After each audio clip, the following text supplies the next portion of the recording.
Jadi ilmu nak cari nak mendapatkan 2 jil. Maka dengan sebab berkobar tu tak terpaling dah hati dia nak cari hal lain, dia nak cari juga 2 jil, dia nak beli. Sebab apa? Terbayang-bayang, teringat. Sebab dia nampak dah. Bagilah apa benda pun, dia tolak. Nak tu je. Apa dia tu? Rantai tadi, 2 jil. Maka berusahalah dia dengan sungguh-sungguh, ya, buat projek ni untung simpan. Projek ni untung simpan. Ini contoh. Bukan suruh hampa jadi kontraktor. Cerita contoh. Nah, contoh orang dah dapatkan tadi. Ya, ahli ibadah tadi ni dia mujahadah nafsu dia, buang segala keinginan duniawi. Isi dengan kenikmatan beramal ibadat. Maka jadilah manis dalam ibadat. Itu namanya iman ainul yaqin, yang dinamakan zauq. Hati dia tak terpaling. Ini dah kata al-abrar, golongan abrar. Baik, habis. Yang keempat, iman haqqul yaqin, iaitu iman darjah arif billah, iaitu wali-wali Allah. Mereka mengenal Allah dengan musyahadah. Arti musyahadah ialah rasa tidak terasing dirinya dengan Allah sentiasa hatinya rasa tak terasing dengan Allah. Iman hakul yakin ni tak wajib kita mendapatkannya. Dia pun semata-mata kurniaan Allah. Yang wajibnya menuntut ilmu, kemudian terjun ke bidang sufi, mujahadah hawa nafsu di bawah bimbingan mursyid. Itu wajib. Nak dapat ke tak dapat, itu tak wajib. Begitu macam mana iman ainul yakin itu tak wajib, hakul yakin pun tak wajib. Orang ni darjah wali Allah, peringkat permulaan. Mereka digelarkan juga orang-orang muqarrabin. Kalau iman ainul yakin dinamakan golongan abrar, mereka ini iman hakul yakin ini golongan muqarrabin, orang yang hampir dengan Allah.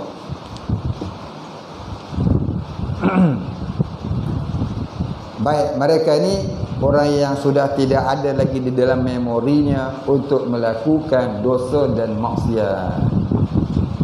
Mereka ni iman sentiasa naik, tak turun-turun lagi dah. Ya, mereka ni iman yang sentiasa naik, tak turun-turun. Mereka ni lah orang yang mendapat mahfuz. Kalau Nabi itu maksum, mereka ni mahfuz, iaitu terpelihara daripada melakukan dosa.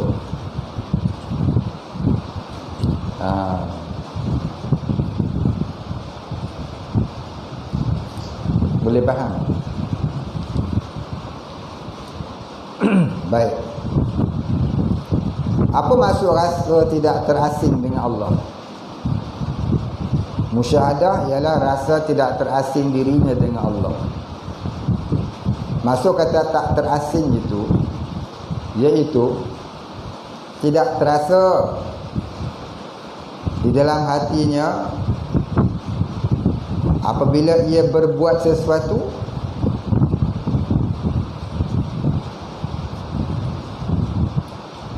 ya, apabila ia berbuat sesuatu tidak terasa ia yang berbuat,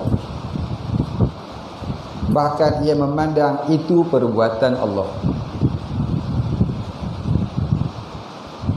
Apabila ia mendengar sesuatu, tak terasa dirinya mendengar, bahkan terasa itu pendengaran Allah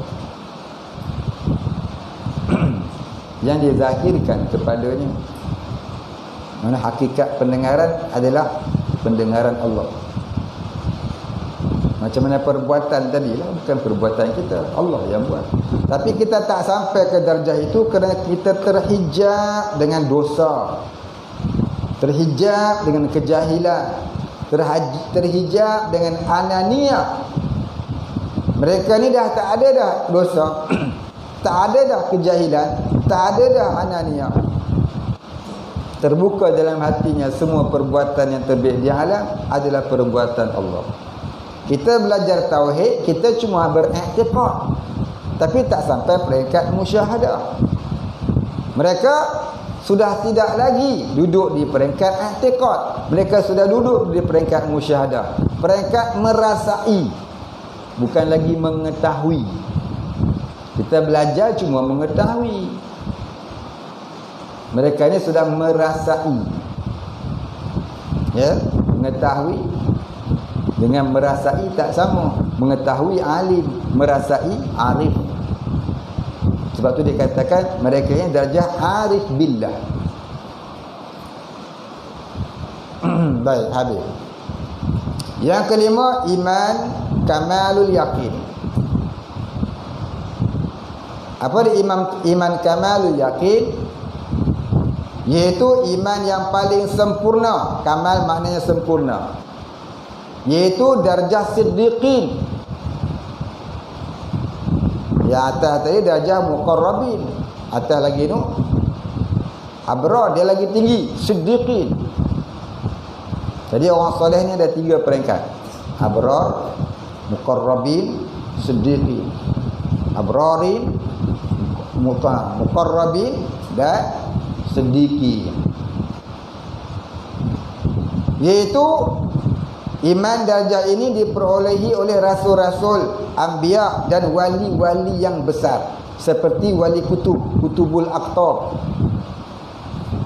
Orang macam ni kalau dia tengok lauhum, kalau dia melihat sampai ke alam barzakh, sampai ke lauhum mahfuz, terkadang dia boleh baca lauhum mahfuz. Duduk di dunia, nampak lauhum mahfuz apa tu. Betul tak heran kalau dia kata nanti awak akan jadi Perdana Menteri. Bukan dia doa, dia nampak apa dia tulis. Allah. Orang kata dia doa.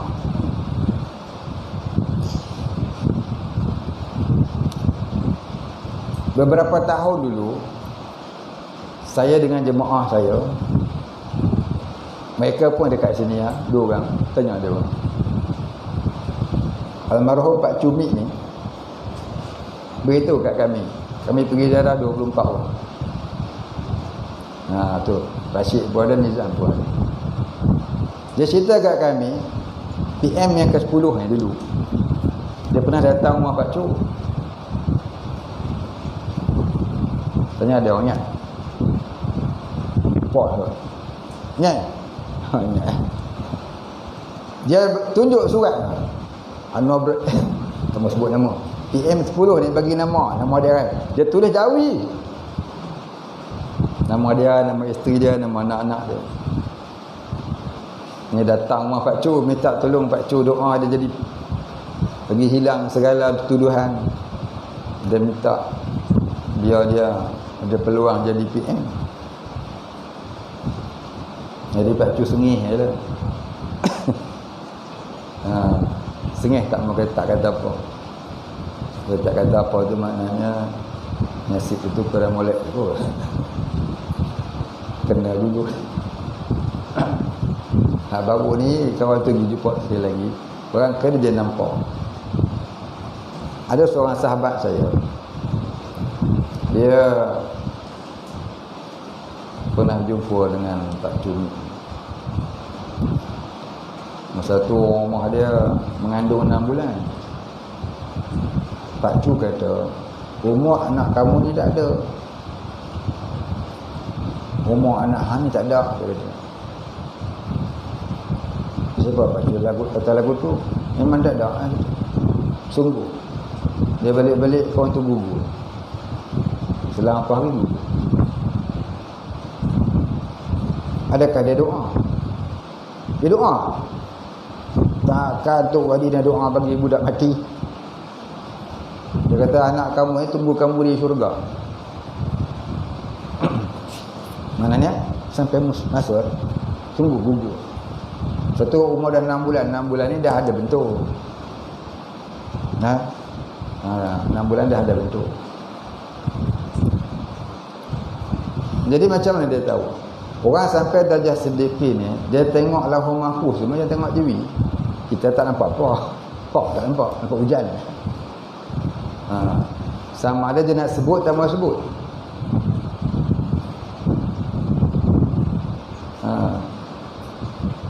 Macam tahun 88 saya pergi Imam Bakcu.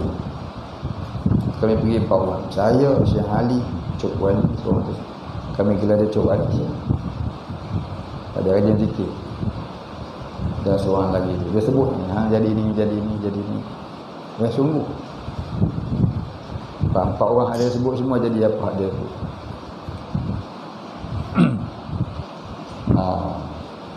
Syekh Ali dia kata, kamu besok jadi khalifah tarikat. Khalifah sungguh. Besok mengajar pondok mana? Pondok ni. Besok jadi Pak Imam Masjid Soro. Si Jalil. Seorang lagi itu hamil kita. Jadi 2 lori negara kita. Ada dekat Bukit Bertajam, berapa? Orang panggil dia Cuk Wali. Tu dia lihat masa saya umur 19 tahun tu. Maknanya masa tu dia dah nampak benda-benda. Allah. Baik. Jadi orang-orang yang siddiqin ni Allah Ta'ala bukakan pintu-pintu ghaib dekat dia yang kita ni tak dapat. Pintu ghaib yang mereka dibukakan oleh Allah Ta'ala itu ada 2 jenis. Yang pertama, sentiasa ingat Allah. Yang kedua, dapat melihat alam-alam ghaib sampai ke alam barzakh, sampai ke alam akhirat, terkadang sampai ke lauhul mahfuz. Ya. Ini diceritakan dalam kitab-kitab tasawuf. Jangan tanya Ustaz Wahbi. Tanya Ustaz Wahbi, dia kata salah. Ustaz Wahbi dia mana ada tasawuf. Ya, Wahbi dia tidak ada tasawuf. Jangan duk tanya dia. Jangan duk tanya mazhab. Tanya mazhab dia kata sesat. Baik. Habis. Sekarang tu dah lah cerita. Kemudian katanya lagi, mereka mengenal Allah dengan peringkat musyahadah yang tinggi. Musyahadah ni ada 4. Yang pertama, musyahadah af'alullah. Yang kedua, musyahadah asma'ullah. Yang ketiga, musyahadah sifatullah. Yang keempat, musyahadah zatullah. Musyahadah af'alullah itu dinamakan juga tauhidul af'al. Musyahadah asma Allah itu dinamakan juga tauhidul asma. Kemudian tauhidus sifat, kemudian tauhiduz zat. Baik, orang yang sebenar-benar mentauhidkan Allah yang tertinggi, dia sampai kepada tauhiduz zat. Kata dalam kitab Durun Nafis, orang sampai darjah tauhiduz zat ini ialah Nabi kita Muhammad sallallahu alaihi wasallam. Baik, habis. Iman peringkat 1 dan 2 terkena azab kubur dan neraka terlebih dahulu.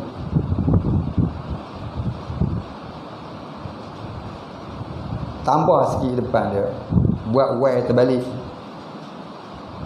Tambah sikit, buat Y terbalik. Tu Y terbalik. Tak tahu? Y terbalik tu. Cabang elastik terbalik.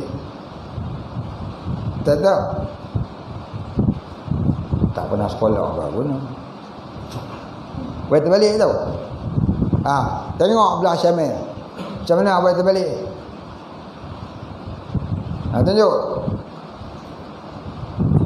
Mana? Macam tu. Tu apa dah? Tu kuda-kuda rumah.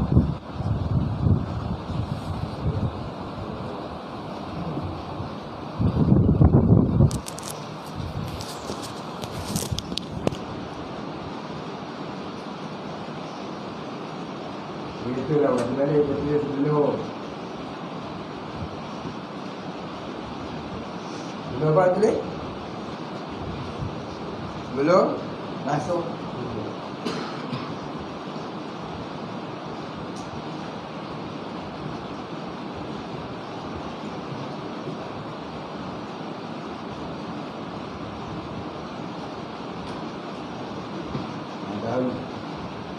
Ini dahulu kan? Betul.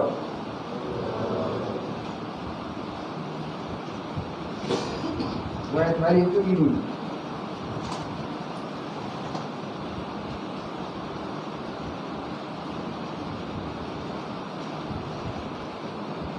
Boleh datang dia.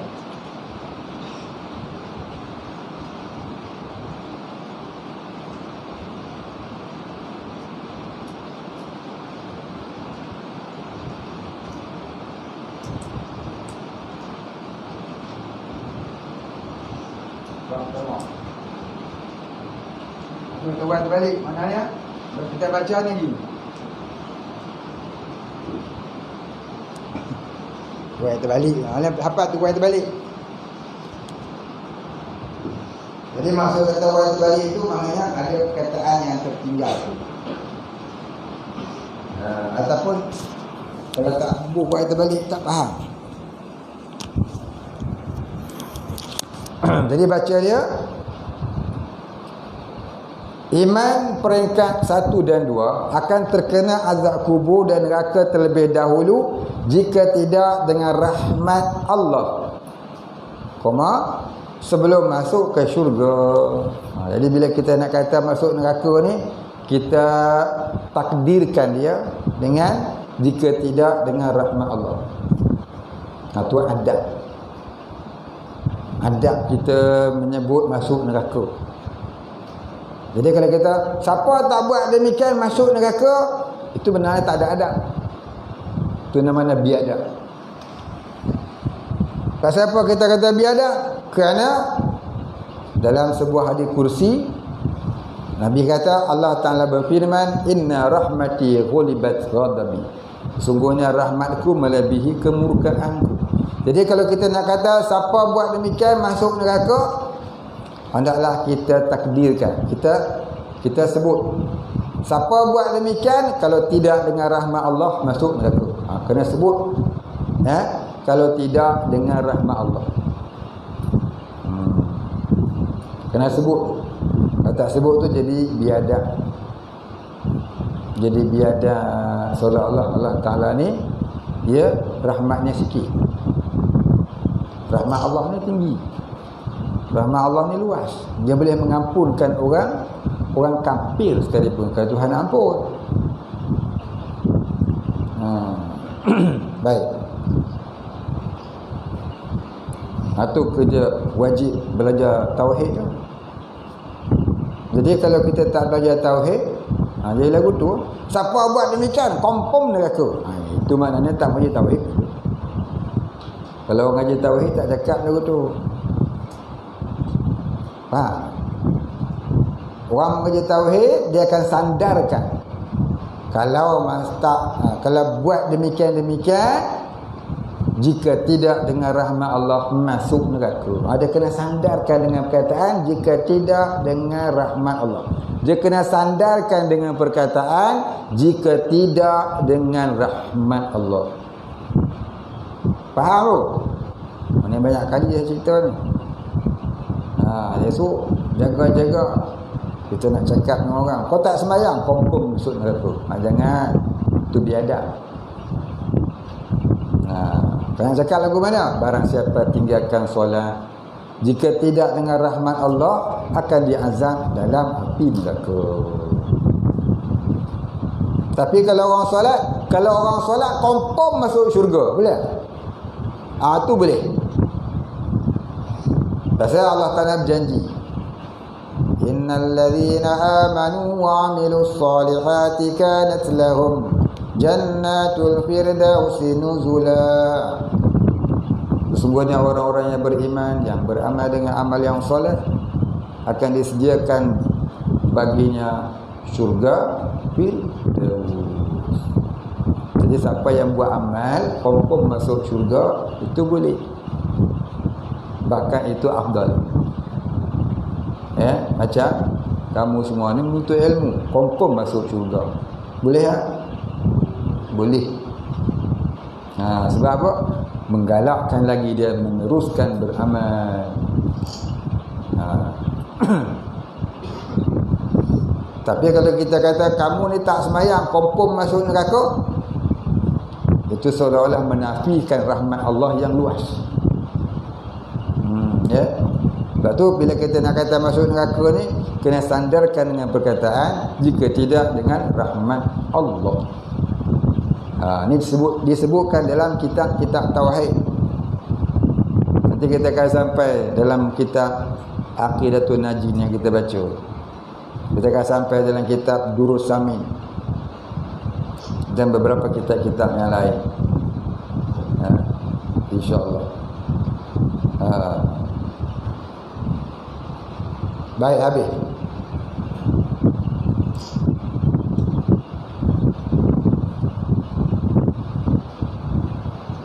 Jadi dia kata sebab apa mereka itu akan kena azab sebelum masuk ke syurga? Kerana kesanggupan mereka ni, tergamaknya mereka melakukan dosa semasa hidup di dunia. Melainkan yang bertaubat, yakni orang yang beriman dengan iman ilmu, yang nombor 2 tadi tu. Iman ilmu tadi kan ada nombor 1, nombor 2 kan? Dah tulis tak? Yang nombor 2 tu, Allah rahmati dia dengan dikurniakan rasa ingin bertaubat. Siapa yang buat dosa kemudian dia rasa nak bertaubat, dalam kitab hadis karangan Imam Jalaluddin As-Suyuti rahimahullahu ta'ala, kitab Jami'us Shaghir, dia kata apa? Dia kata barang siapa yang ingin bertaubat, sesungguhnya Allah terlebih dahulu memberi salam kepadanya. Allah terlebih dahulu memberi salam kepada orang yang ingin bertaubat. Maknanya orang yang buat dosa kemudian Allah Ta'ala kehendaki dia ni bertaubat, sebenarnya Allah dah beri salam kepada dia. Maknanya Allah dah beri kesejahteraan kepada dia.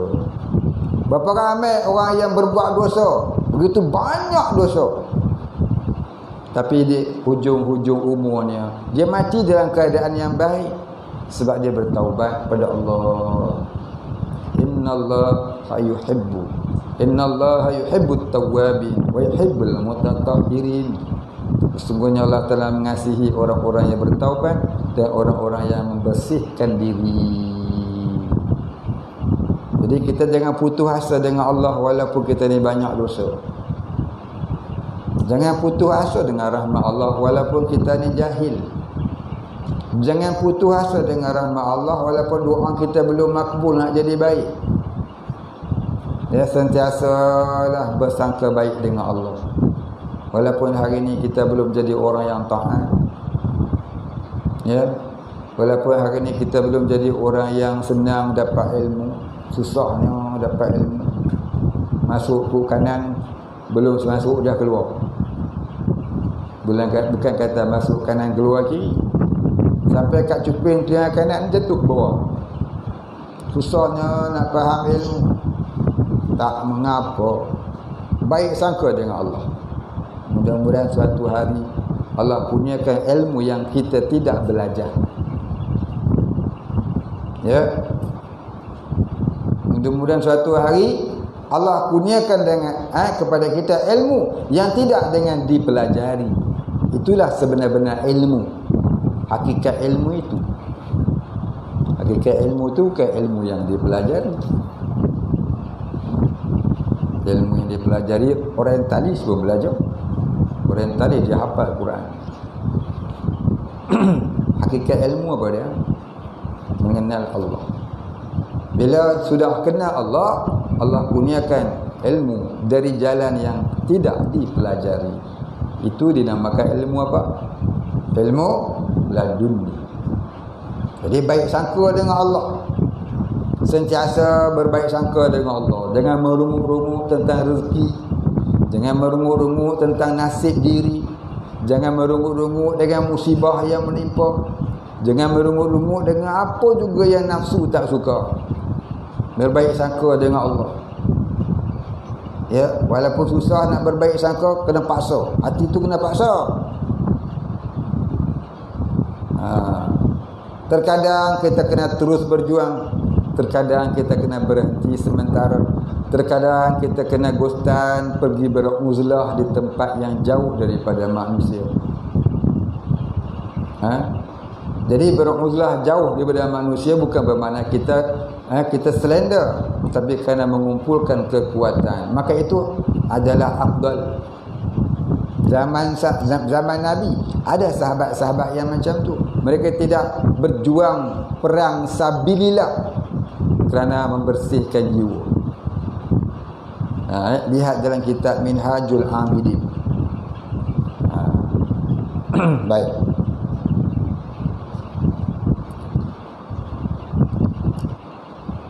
Ataupun mati syahid akbar, mati syahid dunia akhirat. Ada seorang yang kafir zaman Nabi dulu.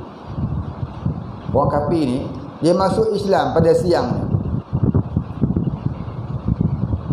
Dia masuk Islam pada malam.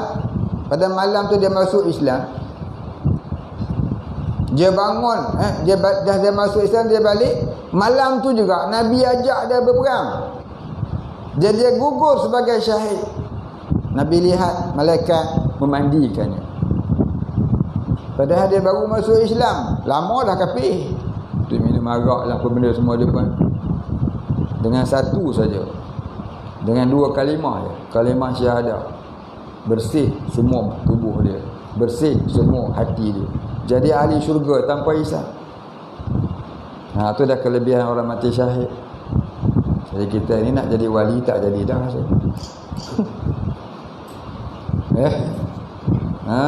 Malas. Kita ni malas. Kita ni orang-orang yang malas sebenarnya. Jangan sangkalah kita ni rajin. Kita ni orang yang malas. Jadi kalau kita ni orang malas, tak berjumpa lah nak jadi wali. Satu lagi kot dapat peluang mati syahid akbar, untuk melepaskan diri daripada azab kubur dan azab neraka dan azab pada mahsyar, azab yaumil hisab, azab meniti titian sirat. Baik. Iman peringkat 3 ini hanya dihisab tanpa diseksa. Iman nombor 3 tu iman a'yan, iman ainul yakin tu. Jadi dinamakan juga iman a'yan. Iman hakul yakin tu dinamakan juga iman hak. Iman kamalul yakin tu dinamakan juga iman hakikat.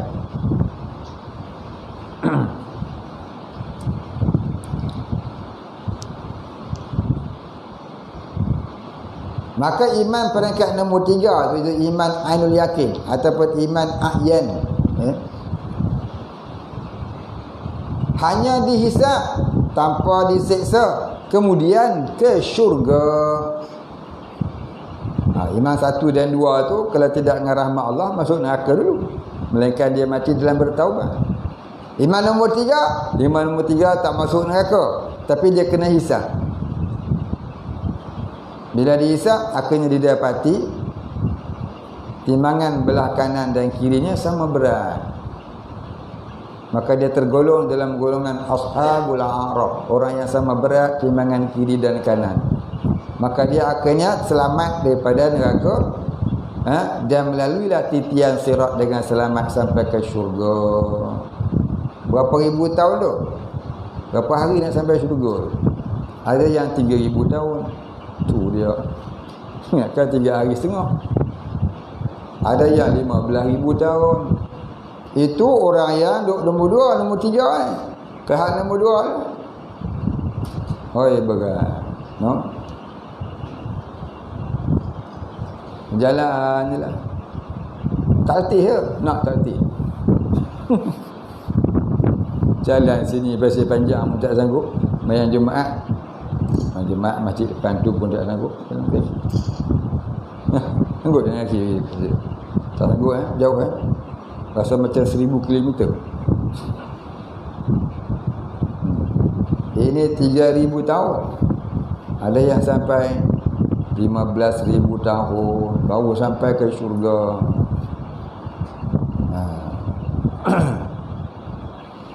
Tapi dengan syurga tu ada pula satu tempat namanya Qantarah.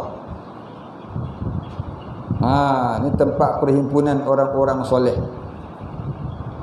Orang-orang soleh tadi ni sampai dekat Qantarah ni mereka berjumpa. Lama dah jumpa. Banyak dulu ni. Sudah. Dia ungkit lah. Dulu ni ke masing-masing ada dosa kecil.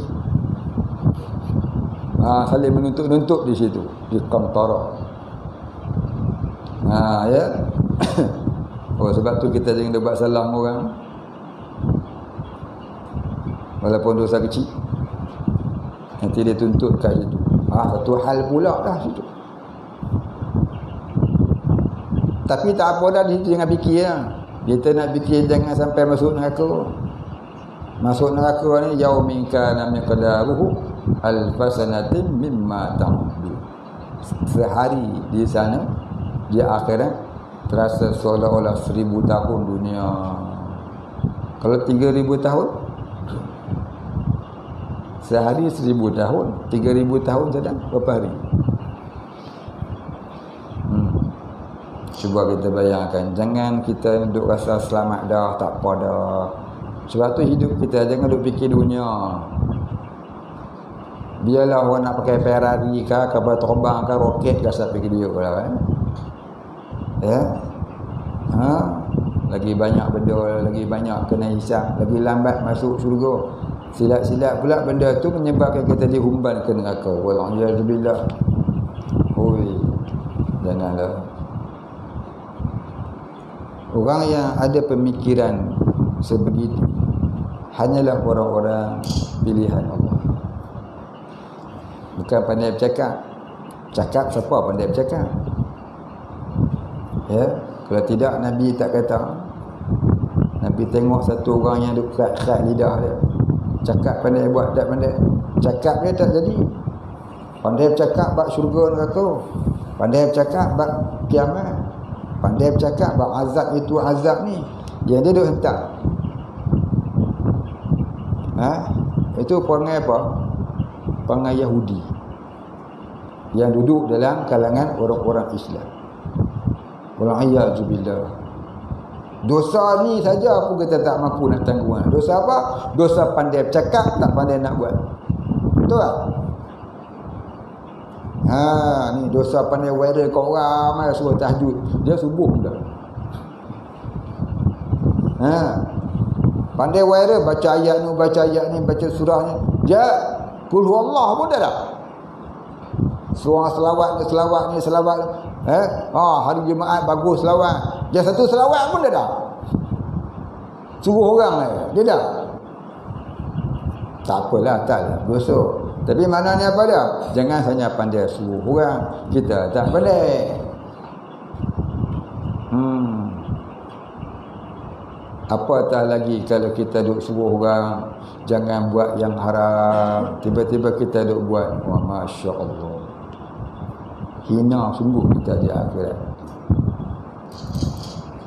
Jadi sebelum kita nak cari-cari salah orang, baik kita cari salah kita dulu. Kita nak kata dekat orang tu, kita tengoklah kita. Aku buat dah apa yang aku tahu. Nak nampak orang salah pun. Jangan. Itu tanda-tanda kita tu adalah orang yang bersalah sebenarnya. Ya. Orang yang tak bersalah ni orang yang suka memaafkan orang lain. Yang buat salah kepadanya. Orang yang salah siapa? Orang yang banyak cari salah orang. Orang ni salah. Tak ngaku salah dia. Apa salah saya? Orang tu yang salah sebenarnya. Orang ni yang salah sebenarnya.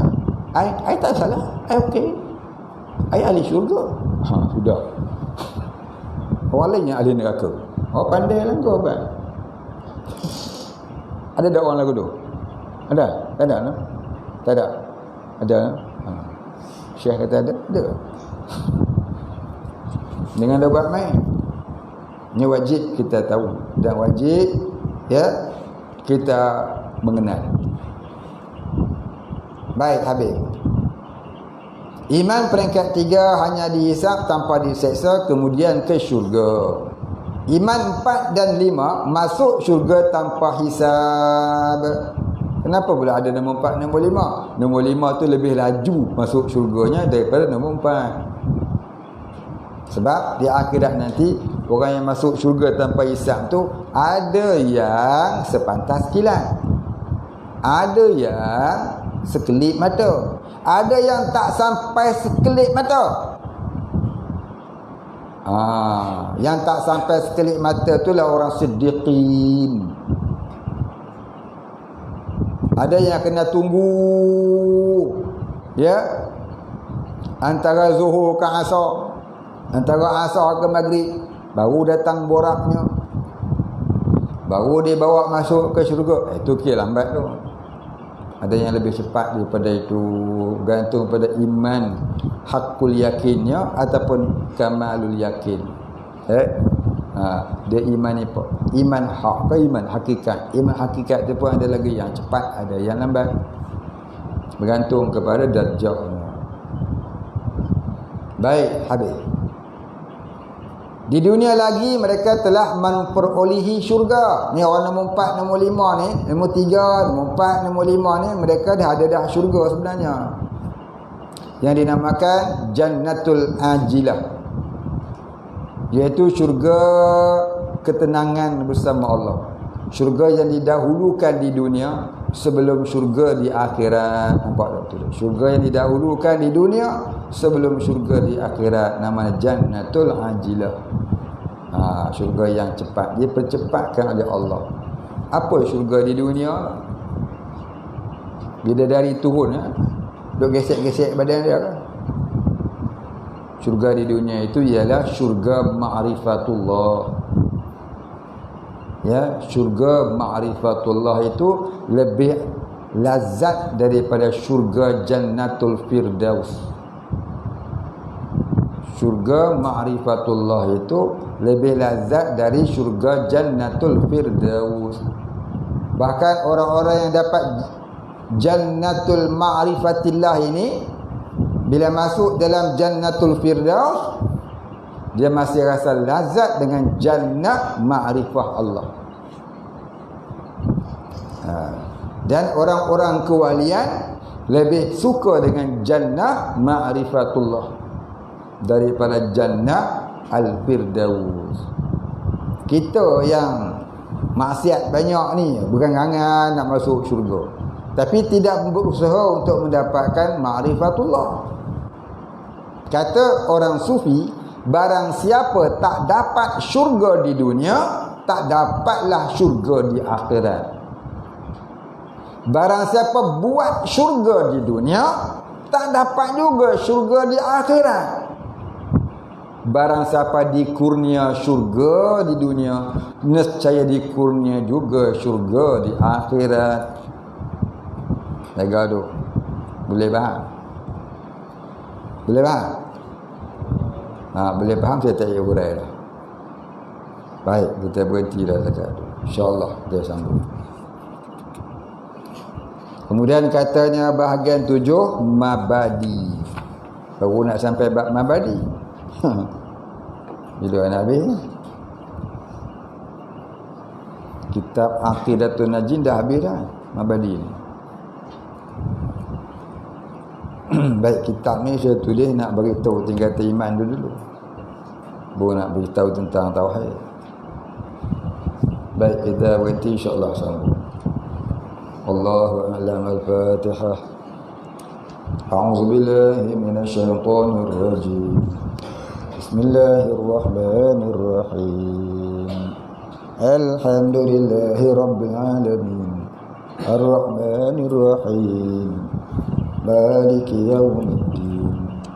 Iyyaka na'budu wa iyyaka nasta'in. Ihdinas siratal mustaqim.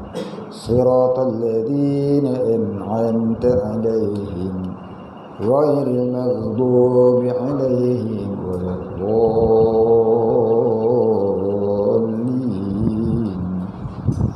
بسم الله الرحمن الرحيم. الحمد لله رب العالمين، والصلاة والسلام على أشرف الأنبياء والمرسلين وعلى آله وصحبه أجمعين. اللهم اغفر لنا ذنوبنا وارحمنا وأنت الغفور الرحيم. اللهم اغفر لنا ذنوبنا ولوالدينا وارحمهم كما ربيانا صغارا، ولمشايخنا وللمسلمين أجمعين برحمتك يا أرحم الراحمين. اللهم نور قلوبنا بنور معرفتك يا فتاح يا رزاق. افتح لنا فتحا قريبا كما فتحته على أنبيائك وأوليائك وعبادك الصالحين. وصلى الله على سيدنا محمد وعلى آله وصحبه أجمعين. سبحان ربك رب العزة عما يصفون، وسلام على المرسلين.